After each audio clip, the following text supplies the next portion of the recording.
Korean barbecue meatballs for your next party. Combine meatloaf mixture and egg. Add all your seasonings and milk.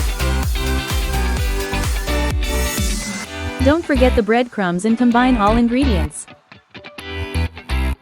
Dip mixture with an ice cream scoop and roll into balls.